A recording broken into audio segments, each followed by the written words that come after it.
I do not want to stand in a graveyard of unburied dead. I do not want to stand with Ezekiel in a valley where the dead have gone unburied for so long that all flesh has fallen away or been eaten by scavengers, and all that surrounds me are the very dry bones. Yes, Lord, I believe. Help my unbelief, because I do not want to die.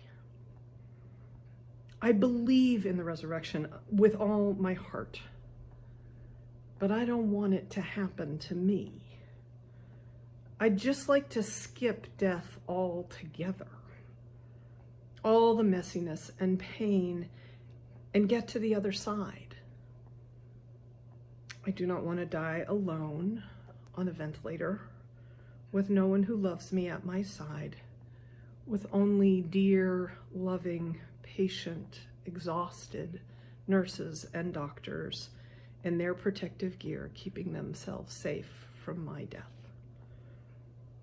And I certainly don't want any of the people I love to die that way.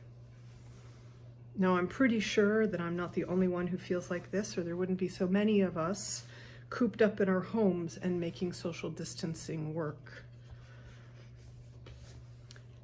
So why read the Valley of the Dry Bones from Ezekiel during a pandemic? Surely there are more hopeful passages that we can look at. Images from the Bible that are not so close to what we fear may happen to us, not on some time in the distant future, but heck, before the 4th of July. And Ezekiel has such a way of painting a picture so clearly that we can see it happening on a drive-in movie screen as we all sit in our own cars. We can see the bones, we can hear the noise, the rattling. It's so vivid. But step back for a minute and go through the steps. God brings Ezekiel to the valley. God tells Ezekiel what to say, and the bodies come together. God tells Ezekiel what to say, and the breath of life from way back in Genesis when time began, rolls through them. You can call it breath or spirit or the four winds, and in Hebrew it's all the same word. It isn't Ezekiel's breath, although God uses Ezekiel's words. It's God's breath. It's God doing all the work, bringing new life into a valley of desolation. Now we're in the middle of a pandemic, and we want to do more. We want to do something to make it all go away, to make it all stop. Of course we do. We want it to be like so many other situations that we face, where we do, and the world changes. We're also in the middle of Lent, where we remind ourselves that we are not in charge of everything, just some things. So we stay at home and we shop for neighbors, and we figure out how to support our local businesses. We find work for the folks who have been laid off. We support the effort of the local homeless agencies who are performing heroics to get folks somewhere safe for those without homes. We continue to support the work that Marguerite's Place is doing to help victims of domestic violence at a time when domestic violence is rising. We don't hoard, or we try not to hoard. I will confess I have more boxes of elbow macaroni than any one woman can actually use, but I think that's more kind of careless shopping than intentional procurement. We all do what we can, and it will not be enough. We need talented people to figure out a vaccine. We need talented people to do the loaves and fishes thing with the ventilators so that one ventilator can keep more than one person alive.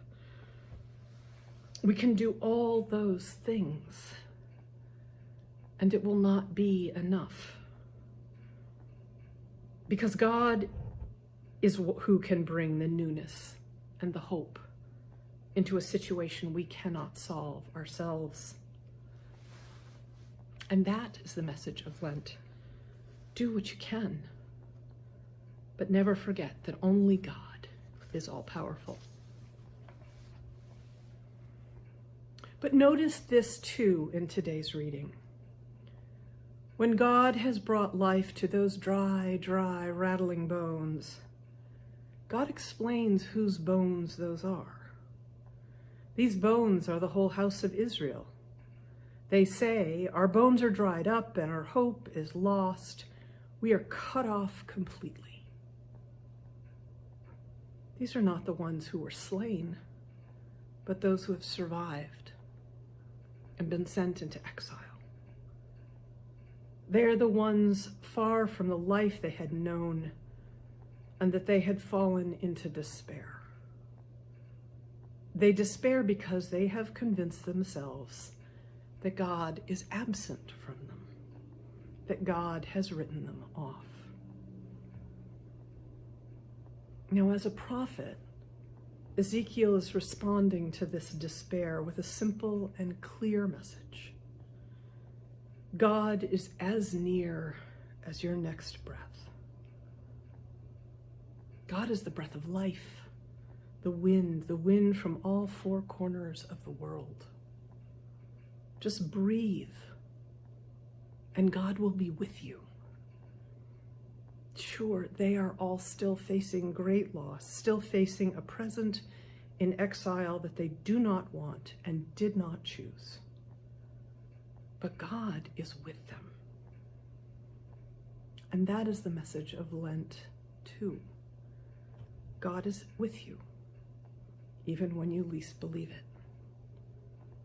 Yes, we want a God who will rescue us from death, who will delete it from the world and find another way around the pain and the loss, around the horror of those rattling, dry bones.